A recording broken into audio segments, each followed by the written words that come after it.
Somalis are being attacked in the townships of Cape Town and Port Elizabeth. People have turned on these refugees, burning them alive. The message is clear: you are not welcome here.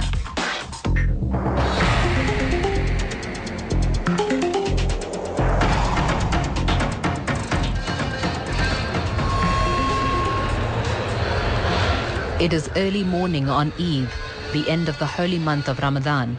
In Belleville, Cape Town, Somalis are on their way to prayers.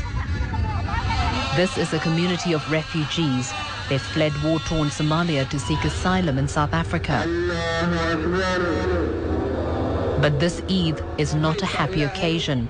Recently, several Somalis have been brutally attacked in the Western and Eastern Cape. They had hoped to be living here in safety. Instead, they fear for their lives.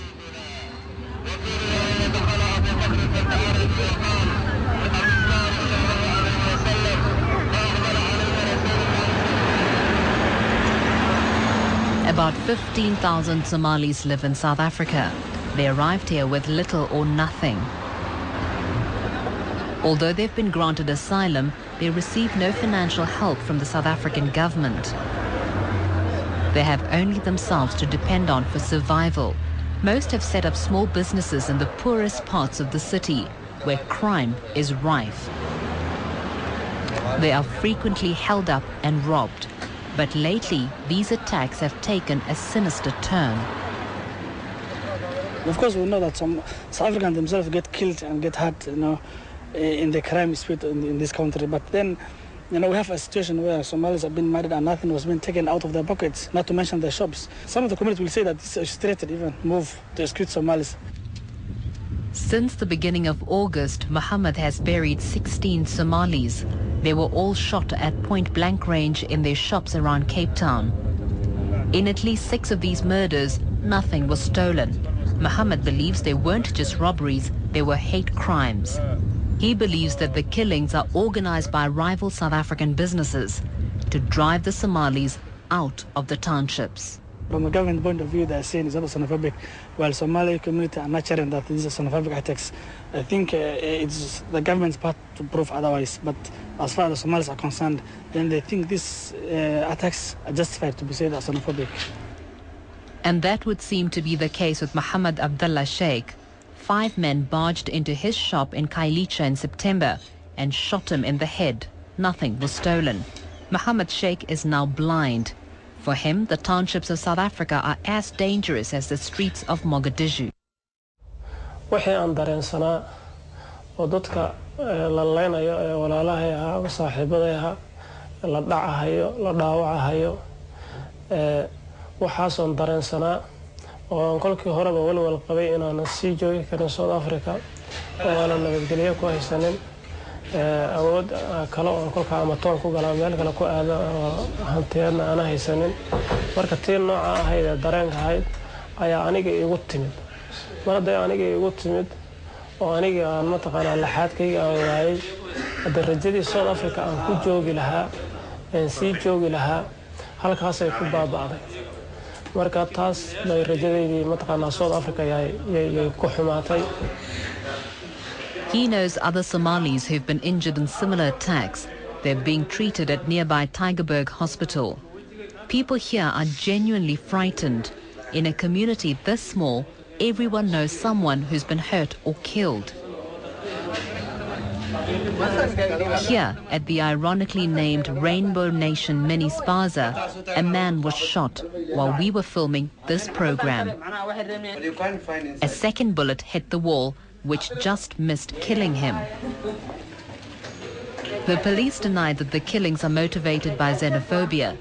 They say there's no evidence to suggest the attacks are anything but criminal. They also dispute the Somali death toll. According to police statistics, only 21 Somalis have been killed this year. This is significantly less than the community's count. What we need to see is, security beefed up, and most of the Somalis who have been murdered now, there's no one who's actually serving a jail sentence for that. So we need more arrests and more prosecution to be done, because I think that has given appetite for the culprits, to carry out their activity against the Somalis. The attacks on the Somalis are not confined to Cape Town. The most recent and brutal attacks took place here in Port Elizabeth. On a Saturday afternoon in October, 6 men walked into this shop in Izinyoka Township. 3 had guns. They beat up the Somali owners and demanded money. Then they took a bottle of meth from a shelf, poured it over them, and set them alight. Be careful yourself. This is South Africa. You're called Kwara. I don't know what Kwara means. Foreigner, I don't know what Kwara means. You know, you're crying every day. You're crying. Nobody, since almost 5 years, 3 years, you're crying. Nobody help us. No. 1 man died of his burns. This is not an isolated incident. A similar thing happened a week earlier in another Somali shop in Motherwell, Port Elizabeth. Yet the police continued to claim that these are ordinary robberies. No? Why I came here, that I must get a peace. And there's no peace here because I never had someone fire. That's why I want to go back because there's no one going to be fire. I'm Somali. Their status as asylum seekers makes the Somalis particularly vulnerable. 2/3 of them still only have asylum papers, so they can't open bank accounts. So in the townships, people know there's cash in their shops. The South African government, they don't care about the Somalians. Even we haven't got the documents. Like now we are using a paper, permit, yeah, they call it permit, but it's like a paper. Even when you go to police station, they ask you have got a document. When you give the paper, they say this is a paper, this is not a document. We need something cover, like an idea, something like we can write it. They have little choice but to carry on. Without refugee papers, they can't get formal employment, and even though the city centres are safer than the townships, they can't afford the higher rents. So despite the burnings, the shops stay open.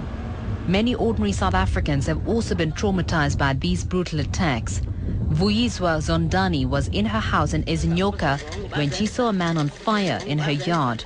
She can't believe that South Africans who fought for equality and democracy can treat people like this. I want to do the right thing for God. I want to make that fire gone. I want to get that man healthy. She took her only blanket and tried to put out the flames, but she could not save him. Our free country promise us for the good time.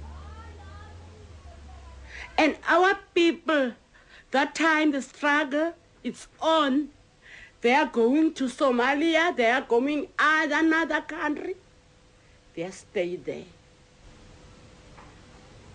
They are coming back when South Africa is free. Now I can't say nothing, just because I saw my own blood, my own flesh, my own black people dying in front of my eyes. With what? With nothing, I don't know.